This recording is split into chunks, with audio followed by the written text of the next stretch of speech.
Exodus chapter 8. The Lord said to Moses,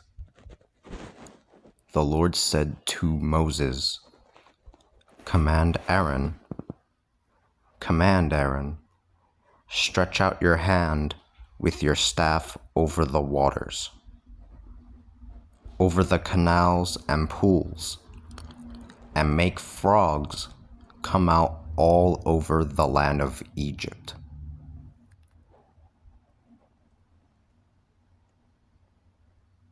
Aaron extended his hand over the waters of Egypt, and frogs came out and covered the land of Egypt. But the magicians, with their magic, did the same thing, and made frogs to come up out all over the land of Egypt. Pharaoh had Moses and Aaron summoned and said, "Pray to the Lord to take the frogs away from me and my people, and I will let the people go to sacrifice to the Lord." Moses said to Pharaoh, "Do me the honor of telling me when I should pray for you and your ministers." Moses said to Pharaoh, "Do me the honor of telling me when I should pray for you and your ministers and your people, to free you and your house from frogs, so that they only remain in the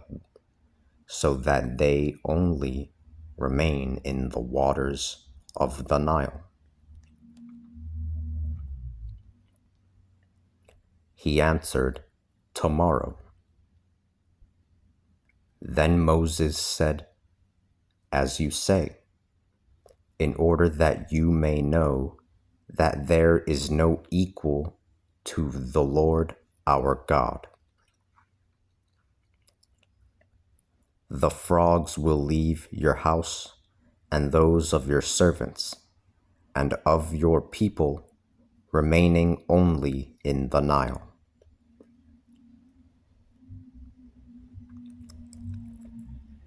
Moses and Aaron left Pharaoh,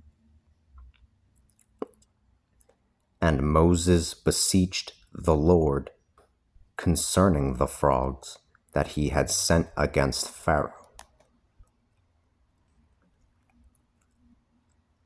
The Lord did as Moses had said, and the frogs died in the houses, in the courtyards, and in the fields.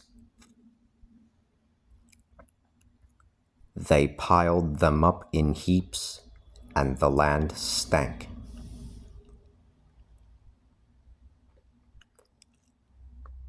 But Pharaoh saw that there was a moment of relief, and he became stubborn and did not listen to them, just as the Lord had predicted.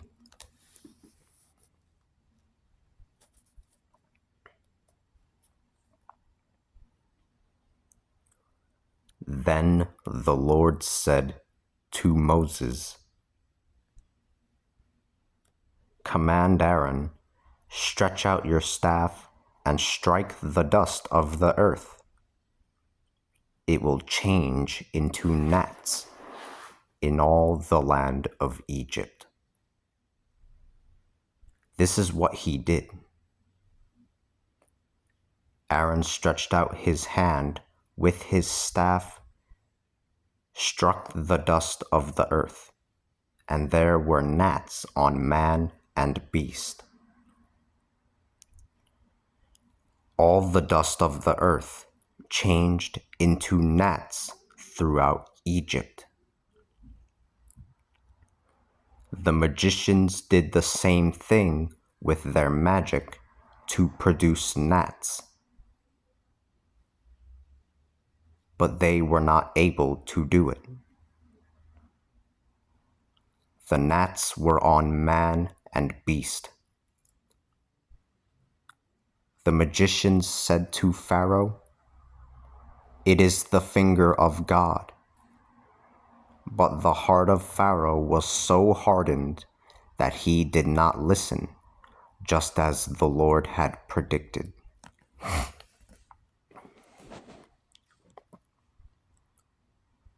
The Lord said to Moses, The Lord said to Moses, "Get up early tomorrow." Excuse me. The Lord said to Moses, "Get up early tomorrow and present yourself to Pharaoh when he goes down to the water. You are to tell him, 'Thus says the Lord, let my people go so that they can serve me. If you do not let my people go, then I will send flies upon you, upon your ministers, upon your people, and upon your houses. The houses of Egypt will be filled with flies, and even the ground on which they stand will be filled with them. But on that day, I will set apart the land of Goshen, where my people live. There will be no flies there, so that you will know that I, the Lord, am in the land. Thus, I will establish a difference between my people and your people. This sign will happen tomorrow. This is what the Lord did. A huge swarm of flies flew into the houses of Pharaoh, the houses of his ministers, and all over the land of Egypt.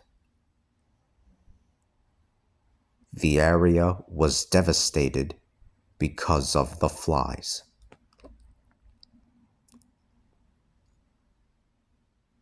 Pharaoh summoned Moses and Aaron and said, "Go and sacrifice to your God in the land."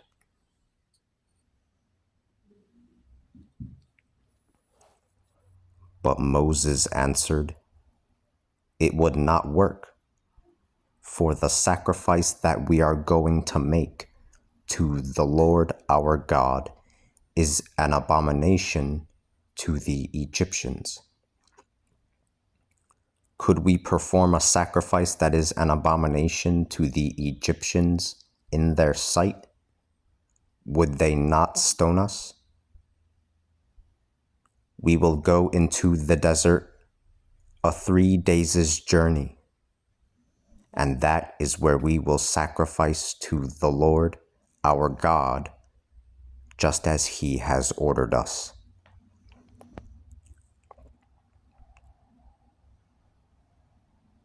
So Pharaoh answered, "I will let you go, and you can sacrifice to the Lord in the desert. Only do not go too far and pray for me." Moses answered, excuse me. Moses answered, "I will leave you and pray to the Lord.